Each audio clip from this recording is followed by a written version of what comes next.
आत्माराम। वेदोग्राम में महादेव सोनार एक सुविख्यात आदमी था।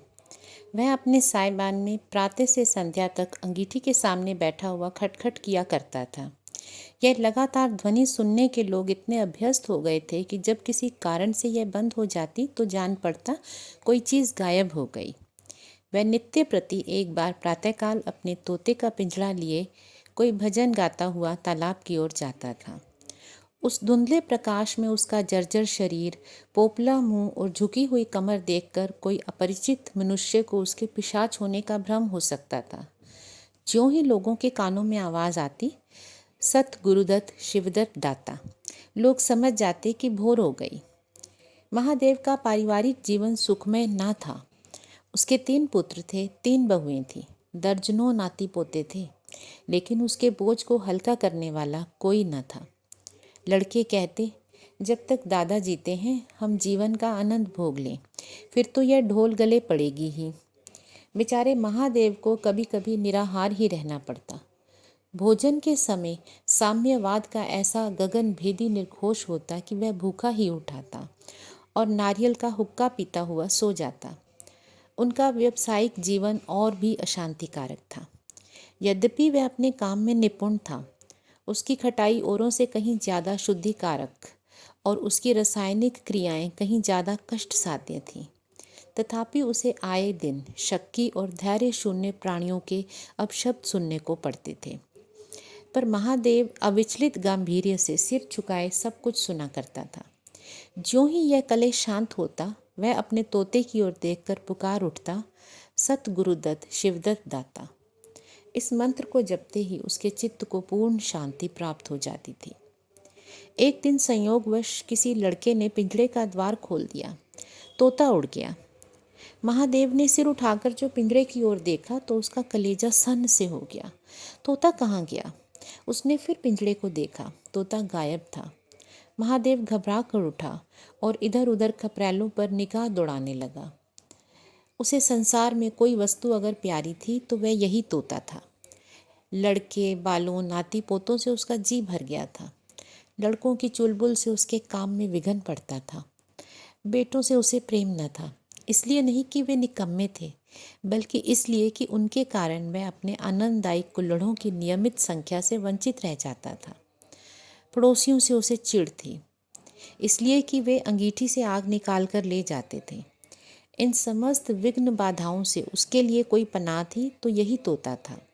इससे उसे किसी प्रकार का कष्ट न होता था। वह अब उस अवस्था में था जब मनुष्य को शांति भोग के सिवा और कोई इच्छा नहीं रहती। तोता एक खपरेल पर बैठा था। महादेव ने पिंजरा उतार लिया और उसे दिखाकर कहने लगा, आ आ सत गुरुदत्त शिवदत्त दाता। लेकिन गांव और घर के लड़के एकत्र होकर चिल्लाने और तालियां बजाने लगे। ऊपर से कौवों ने कांव कांव की रट लगाई। तोता उड़ा और गांव से बाहर निकलकर एक पेड़ पर जा बैठा। महादेव खाली पिंजरा लिए उसके पीछे दौड़ा सो दौड़ा। लोगों को उसकी द्रुतिगामिता पर अचंभा हो रहा था। मोह की इससे सुंदर, इससे सजीव और भावमय कल्पना नहीं की जा सकती। दोपहर हो गई थी। किसान लोग खेतों से चले आ रहे थे। उन्हें विनोद का अच्छा अवसर मिला। महादेव को चिढ़ाने में सभी को मज़ा आता था। किसी ने कंकड़ फेंके, किसी ने तालियां बजाई। तोता फिर उड़ा और वहाँ से दूर आम के बाग में एक पेड़ की फुनगी पर जा बैठा। महादेव फिर खाली पिंजरा लिए मेंढक की भांति उचकता चला। बाग में पहुंचा तो पैर के तलुओं से आग निकल रही थी। सिर चक्कर खा रहा था, पर जरा सावधान हुआ और फिर पिंजरा उठाकर कहने लगा, सत गुरुदत्त शिवदत्त दाता। तोता फुनगी से उतरकर नीचे की एक डाल पर आ बैठा, किंतु महादेव की ओर सशंक नेत्रों से ताक रहा था। महादेव ने समझा डर रहा है। वह पिंजड़े को छोड़ आप किसी दूसरे पेड़ की आड़ में छिप गया। तोते ने चारों ओर गौर से देखा, निशंक हो गया, उतरा और आकर पिंजड़े के ऊपर बैठ गया। महादेव का हृदय उछलने लगा। सत गुरुदत्त शिवदत्त दाता का मंत्र जपता हुआ धीरे धीरे तोते के समीप आया और लपका कि तोते को पकड़ ले, किंतु तोता हाथ न आया। वह पेड़ पर जा बैठा। शाम तक यही हाल रहा। तोता कभी इस डाल पर जाता, कभी उस डाल पर, कभी पिंजड़े पर आ बैठता, कभी पिंजड़े के द्वार पर बैठे अपने दाना पानी की प्यालियों को देखता और फिर उड़ जाता। बुढ़ा अगर मूर्तिमान मोह था तो तोता मूर्तिमयी माया। यहाँ तक कि शाम हो गई। माया और मोह का ये संग्राम अंधकार में विलीन हो गया। रात हो गई। चारों ओर निबिड़ अंधकार छा गया। तोता न जाने पत्तों में कहाँ छिपा बैठा था। महादेव जानता था तोता कहीं उड़कर नहीं जा सकता इस रात के अंधेरे में, और ना पिंजरे में ही में आ सकता है। फिर भी वह उस जगह से हिलने का नाम न लेता था। आज उसने दिन भर कुछ नहीं खाया। रात के भोजन का समय भी निकल गया। पानी की बूंद भी उसके कंठ में न गई, लेकिन उसे भूख न थी न प्यास थी। तोते के बिना उसे अपना जीवन निस्सार, शुष्क और सूना जान पड़ता था। वह दिन रात काम करता था, इसलिए कि यह उसकी अंत प्रेरणा थी। जीवन के और काम इसलिए करता था कि आदत थी। इन कामों में उसे अपनी सजीवता का लेश मात्र भी ज्ञान न होता था। तोता ही वह वस्तु था जो उसे चेतना की याद दिलाता था। उसका हाथ से जाना जीव का देह त्याग करना था। महादेव दिन भर का भूखा प्यासा, थका मांदा रह रह कर झपकियाँ ले लेता था, किंतु एक क्षण में फिर चौंक कर आंखें खोल देता और उस विस्तृत अंधकार में उसकी आवाज़ सुनाई देती, सत गुरुदत्त शिवदत्त दाता। आधी रात गुजर गई। सहसा वह कोई आहट पाकर चौंका। देखा, एक दूसरे वृक्ष के नीचे एक धुंधला दीपक जल रहा है और कई आदमी बैठे आपस में कुछ बातें कर रहे हैं। वे सब चिलम पी रहे थे। तम्बाकू की महक ने उसे अधीर कर दिया। उच्च स्वर में बोला, सत गुरुदत्त शिवदत्त दाता, और उन आदमियों की ओर चिलम पीने चला गया। लेकिन जिस प्रकार बंदूक की आवाज़ सुनते ही हिरन भाग उठते हैं, उसी प्रकार उसे आते देख सब के सब उठकर भागे। कोई इधर गया, कोई उधर। महादेव चिल्लाने लगा, ठहरो ठहरो। एकाएक उसे ध्यान आ गया, ये सब चोर हैं। वह जोर से चिल्ला उठा, चोर चोर, पकड़ो पकड़ो। चोरों ने फिर मुड़कर पीछे ना देखा। महादेव दीपक के पास गया तो उसे एक मलसा हुआ सा कुछ मिला जो मोर्चे से काला हो गया था। महादेव का हृदय उछलने लगा। उसने कलसे को देखा, कलसे में हाथ डाला और उसमें मोहरें थीं। उसने एक मोहरें बाहर निकाली और दीपक के उजाले में देखा। हाँ, मोहरें ही तो थीं। उसने तुरंत कलसा उठा लिया और दीपक बुझा दिया और पेड़ के पीछे छिप कर बैठ गया। पल में ही वो साहस से चोर बन गया। फिर उसे शंका हुई, कहीं ऐसा ना हो चोर लौट आवें और मुझे अकेला देखकर मोहरें छीन लें। उसने कुछ मोहरें कमर में बांधी और फिर एक सूखी लकड़ी से जमीन की मिट्टी हटाकर कई गड्ढे बनाए और उन्हें मोहरों से भरकर मिट्टी से ढक दिया। महादेव के अंतर नेत्रों के सामने अब एक दूसरा जगत था, चिंताओं और कल्पना से परिपूर्ण। यद्यपि अभी कोष के हाथ से निकल जाने का भय था, लेकिन अभिलाषाओं ने अपना काम शुरू कर दिया। एक पक्का मकान बन गया, सराफे की भारी दुकान खुल गई, निज संबंधियों से फिर नाता जुड़ गया, विलास की सामग्रियां एकत्र हो गईं। सब तीर्थ यात्रा करने चले और वहां से लौटकर एक बड़े समारोह में यज्ञ ब्रह्म भोज हुआ। इसके पश्चात एक शिवालय और कुआं बन गया, एक बाग भी लग गया और वह नित्य प्रति कथा पुराण सुनने लगा। साधु संतों का आदर सत्कार होने लगा। अकस्मात उसे ध्यान आया, कहीं चोर आ जाए तो मैं भागूंगा क्यों कर। उसने परीक्षा करने के लिए कलसा उठाया और 200 पग तक बेतहाशा भागा हुआ चला। जान पड़ता था उसके पैरों में पर लग गए। चिंता शांत हो गई। इन्हीं कल्पनाओं में रात व्यतीत हो गई। उषा का आगमन हुआ, हवा जागी, चिड़िया गाने लगी। सहसा महादेव के कानों में आवाज़ आई, सत गुरुदत्त शिवदत्त दाता, राम के चरण में चित लागा। यह बोल सदैव महादेव की जिह्वा पर रहता था। दिन में सहस्त्रों ही बार ये शब्द उनके मुंह से निकलते थे, पर उनका धार्मिक भाव कभी भी उसके अंतःकरण को स्पर्श न करता था। जैसे किसी बाजे से राग निकलता है, उसी प्रकार उनके मुंह से ये बोल निकलते थे, निरर्थक और प्रभाव शून्य। तब उसका हृदय रूपी वृक्ष पत्र पल्लव विहीन था। यह निर्मल वायु उसे गुंजरित न कर सकती थी, पर अब उस वृक्ष में कोपलें और शाखाएं निकल आईं। इन वायु प्रभाव से वह झूम उठा, गुंजित हो गया। अरुणोदय का समय था। प्रकृति एक अनुरागमय प्रकाश में डूबी हुई थी। उसी समय तोता पैरों को जोड़े हुए ऊंची डाल से उतरा, जैसे आकाश से कोई तारा टूटे, और आकर पिंजरे में बैठ गया। महादेव प्रफुल्लित होकर दौड़ा और पिंजरे को उठाकर बोला, आओ आत्माराम, तुमने कष्ट तो बहुत दिया, पर मेरा जीवन भी सफल कर दिया। अब तुम्हें चांदी के पिंजरे में रखूंगा और सोने से मढ़ दूंगा।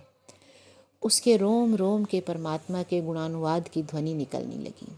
प्रभु, तुम कितने दयावान हो, यह तुम्हारा असीम वात्सल्य है। नहीं तो मुझ पापी पतित प्राणी पर कब इस कृपा का असर होना था। मैं कहाँ इस कृपा के योग्य था। इन पवित्र भावों से आत्मा विह्वल हो उठी। वह अनुरक्त हो कह उठा, सत गुरुदत्त शिवदत्त दाता, राम के चरण में चित लागा। उसने एक हाथ से पिंजरा लटकाया, बगल में कलसा दबाया और घर चला। महादेव घर पहुंचा तो अभी कुछ अंधेरा था। रास्ते में एक कुत्ते के सिवा और किसी से भेंट न हुई, और कुत्ते को मोहरों से विशेष प्रेम नहीं होता। उसने कलसे को एक नाद में छिपा दिया और कोयले से अच्छी तरह ढककर अपनी कोठड़ी में रख आया। जब दिन निकल आया तो वह सीधे पुरोहित के घर पहुंचा। पुरोहित पूजा पर बैठे सोच रहे थे, कल ही मुकदमे की पेशी है और अभी तक हाथ में कौड़ी भी नहीं। यजमानों में कोई सांस भी लेता है। इतने में महादेव ने पालागन की। पंडित जी ने मुंह फेर लिया। यह अमंगल मूर्ति कहाँ से आ पहुंची, मालूम नहीं आज दाना भी मयस्सर होगा कि नहीं। रुष्ट होकर पूछा, क्या है जी, क्या कहते हो? जानते नहीं हम इस समय पूजा पर रहते हैं। इस पर महादेव ने कहा, महाराज आज मेरे यहाँ सत्यनारायण की कथा है। पुरोहित जी विस्मित हो उठे। कानों पर विश्वास न हुआ। महादेव के घर कथा का होना उतनी ही असाधारण घटना थी जितनी अपने घर से किसी भिखारी के लिए भीख निकालना। पूछा, आज क्या है? महादेव बोला, कुछ नहीं, ऐसे इच्छा हुई कि आज भगवान की कथा सुन लूं। प्रभात से ही तैयारी होने लगी। वेदों के निकटवर्ती गांवों में सुपारी फिरी। कथा के उपरांत भोज का भी नेवता था। जो सुनता आश्चर्य करता, आज रेत में दूब कैसे जमी। संध्या समय जब सब लोग जमा हो और पंडित जी अपने सिंहासन पर विराजमान हुए तो महादेव खड़ा होकर उच्च स्वर में बोला, भाइयों, मेरी सारी उम्र छल कपट में कट गई। मैंने ना जाने कितने आदमियों को दगा दी, कितने खरे को खोटा किया, पर अब भगवान ने मुझ पर दया की है। वह मेरे मुंह पर लगी कालिक को मिटाना चाहते हैं। मैं आप सब भाइयों को ललकार कर कहता हूँ कि जिसका मेरे जिम्मे कुछ भी निकलता हो, उसकी जमा मैंने मार ली हो, जिसके चोखे माल का खोटा कर दिया हो, वह आकर अपनी एक एक कौड़ी चुका ले। अगर कोई यहाँ ना आ सका हो तो आप लोग उससे जाकर कह दीजिए, कल से 1 महीने तक जब जी चाहे आएं और अपना हिसाब चुकता कर लें। गवाही साखी का कोई काम नहीं। सब लोग सन्नाटे में आ गए। कोई मार्मिक भाव से सिर हिलाकर बोला, हम कहते न थे। किसी ने अविश्वास से कहा, क्या खाकर भरेगा, हजारों का टोटल हो जाएगा। एक ठाकुर ने ठिठोली की और जो लोग सुरधाम चले गए। महादेव ने उत्तर दिया, उनके घर वाले तो होंगे, किंतु इस समय लोगों को वसूली की इतनी इच्छा न थी जितनी यह जानने की थी कि इसे इतना धन कहाँ से मिल गया। किसी को महादेव के पास आने का साहस न हुआ। देहात के आदमी थे, गड़े मुर्दे उखाड़ना क्या जाने। फिर प्राय लोगों की याद भी न थी कि उन्हें महादेव से क्या पाना है, और ऐसे पवित्र अवसर पर भूल चूक हो जाने का भय उनका मुंह बंद किए हुए था। सबसे बड़ी बात थी कि महादेव की साधुता ने उन्हें वशीभूत कर दिया था। अचानक पुरोहित जी उठे। तुम्हें याद है, मैंने एक कंठा बनाने के लिए सोना दिया था और तुमने कई माशे तोल में उड़ा दिया था। महादेव ने कहा, हाँ याद है। आपको कितना नुकसान हुआ होगा? पुरोहित जी बोले, 50 रुपये से कम का ना होगा। महादेव ने कमर से 2 मोहरें निकाली और पुरोहित जी के सामने रख दी। पुरोहित जी की लोलुपता पर टिकाएं होने लगी। यह बेईमानी है। बहुत हुआ तो 2-4 रुपये का नुकसान हुआ होगा। बेचारे से 50 रुपये ऐंठ लिए। नारायण का भी डर नहीं। बनने को पंडित, पर नीयत ऐसी खराब। राम राम। लोगों को महादेव पर एक श्रद्धा सी हो गई। 1 घंटा बीत गया, पर उन सहस्त्र मनुष्यों में से एक भी खड़ा ना हुआ। तब महादेव ने फिर कहा, मालूम होता है आप लोग अपना अपना हिसाब भूल गए हैं, लेकिन आज कथा होने दीजिए, मैं 1 महीने तक आपकी राह देखूंगा, आपके पीछे फिर तीर्थ यात्रा करने जाऊंगा। आप सब भाइयों से मेरी विनती है कि आप मेरा उद्धार करें। 1 महीने तक महादेव लेनदारों की राह देखता रहा। रात को चोरों के भय से नींद ना आती। अब वह कोई काम ना करता। शराब का चस्पा भी छूट गया। साधु अभ्यागत जो द्वार पर आ जाते उनका यथा योग्य सत्कार करता। दूर दूर उसका सुयश फैल गया। यहाँ तक कि महीना पूरा हो गया और एक भी आदमी हिसाब न लेने आया। अब महादेव को ज्ञान हुआ कि संसार में कितना धर्म, कितना सद्व्यवहार है। अब उसे मालूम हुआ कि संसार बुरों के लिए बुरा है और अच्छों के लिए अच्छा। इस घटना को हुए 50 वर्ष बीत चुके हैं। आप वेदों जाइए तो दूर से ही एक सुनहरा कलश दिखाई देता है। यह ठाकुर द्वारे का कलश है। उससे मिला हुआ एक पक्का तालाब है जिसमें खूब कमल खिले रहते हैं। इसकी मछलियों को कोई नहीं पकड़ता। तालाब के किनारे एक समाधि है। यह आत्माराम का स्मृति चिन्ह है। इसके संबंध में विभिन्न किंवदंतियां प्रचलित हैं।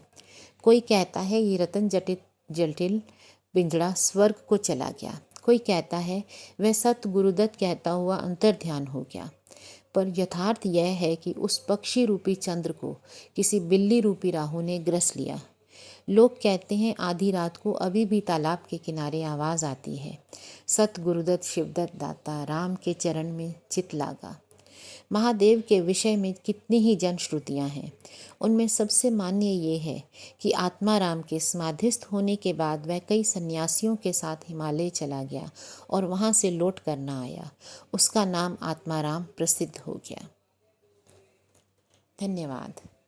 इस कहानी में मनुष्य का जो स्वभाव है उसके बारे में प्रकाश डाला गया है कि किस तरह से इंसान बुरे कर्म करता है तो वह भगवान की दया, उसके प्यार को भूल जाता है, लेकिन जिस पर ईश्वर की कृपा हो जाती है वो अपने आप ही बुरे रास्ते छोड़कर अच्छे रास्ते पकड़ लेता है। उसका चित्त अपने आप ईश्वर के ध्यान में लग जाता है और वह ईश्वर का और लोगों का सम्मान का पात्र हो जाता है। ईश्वर उसे अपने साथ रखते हैं।